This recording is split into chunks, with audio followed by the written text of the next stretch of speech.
Hello guys. Previous video हमने बात की थी बैंडविड्थ ऑफ सिग्नल्स की। हमने देखा था कि डिफरेंट डिफरेंट जो सिग्नल्स हैं उनकी बैंडविड्थ डिफरेंट होती है।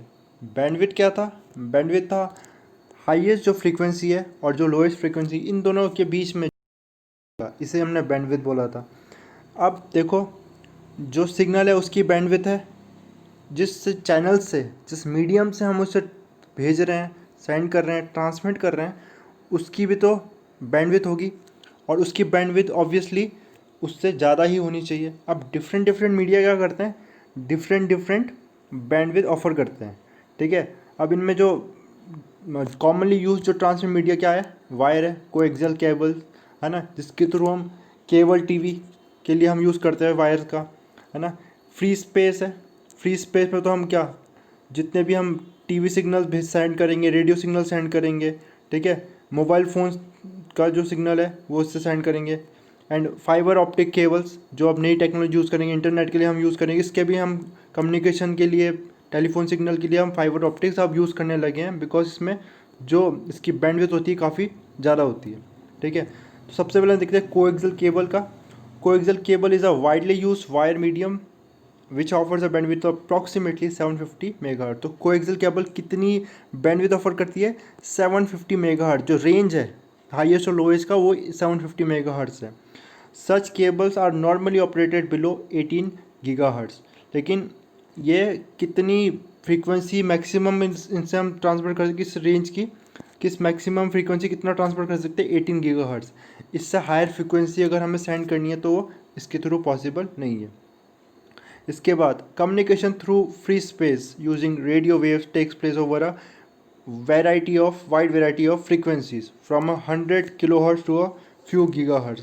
तो जो रेडियो वेव्स के थ्रू, अब रेडियो वेव्स नाम क्यों पड़ा, क्योंकि जो स्टार्टिंग में रेडियो ही मोस्टली से रेडियो सिग्नल से ट्रांसफर करते हैं, जो रेडियो जो हम सुनते हैं, इसलिए इसका नाम रेडियो वेव्स पड़ा। बट अब धीरे धीरे अब धीरे धीरे क्या होने लगा, mobile signal, TV signal, etcetera different different signal इसके थ्रू सेंड होने लगा। वायरलेस जो कम्युनिकेशन है, ठीक है, तो एयर से जो कम्युनिकेशन है, तो इसमें सिग्नल ट्रांसमिट होने लगे।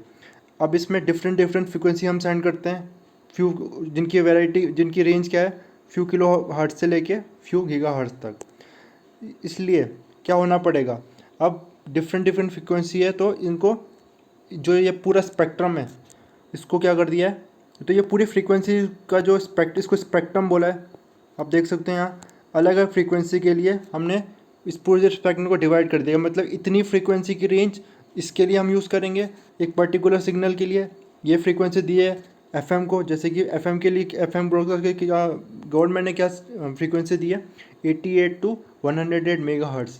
तो इस फ्रीक्वेंसी रेंज में ही एफएम सिग्नल ब्रॉडकास्ट किए जाएंगे। टेलीविज़न के लिए क्या दिए, स्टार्टिंग में जो दी गई थी वो 54 टू 72 मेगाहर्ट्ज़, ठीक है। और अब जो दी गई है वो 420 टू 890 मेगाहर्ट्ज़, बिकॉज अब बहुत सारे चैनल्स आ गए। स्टार्टिंग में जो चैनल थे वो दूरदर्शन ही था, ठीक है। तो अब जो चैनल से काफ़ी ज़्यादा स्टेशंस हैं, इसलिए इसलिए इसको ज़्यादा क्या दी गई है, ज़्यादा बैंडविड्थ दी गई है। अब इसको बैंडविड्थ को बढ़ा दिया गया है 420 से 890 मेगाहर्ट्ज़। ऐसा होगा कि जो एक चैनल है, अब उस एक चैनल के लिए क्या होगा, उस पर्टिकुलर चैनल को एक, उसकी भी एक बैंडविड्थ दी जाएगी इसमें से। ये पूरे बैंडविड्थ में से, टेलीविज़न का जो, टीवी का जो बैंडविड्थ है, इसमें से जो एक पर्टिकुलर चैनल है उसको भी एक पर्टिकुलर बैंडविड्थ दी जाएगी, जिसमें वो अपनी जो भी अपने सिग्नल को सेंड कर सकता है। ठीक है, ये गवर्नमेंट अलॉट करेगी कि इसको ये सिग्नल दी जाएगी, ठीक है।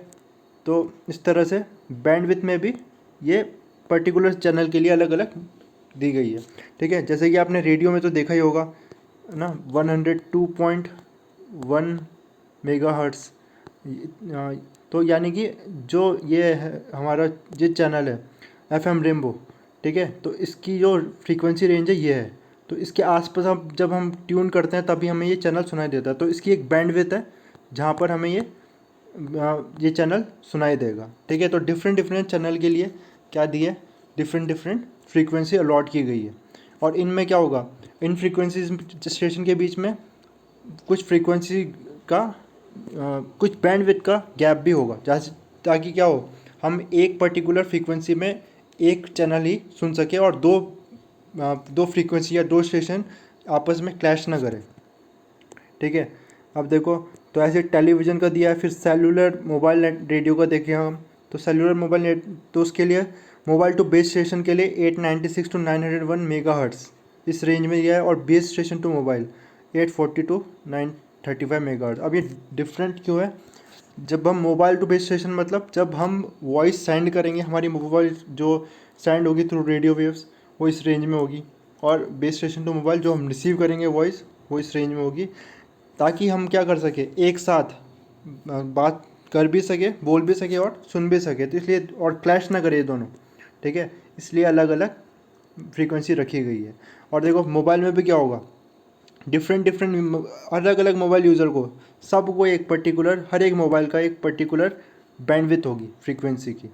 ठीक है, हर एक मोबाइल की एक पर्टिकुलर बैंडविड्थ जो उसे अलॉट की जाएगी, और उसी पे वो अपने उसको जो भी कॉल वगैरह है उसी बैंडविड्थ में उसको रिसीव होगा।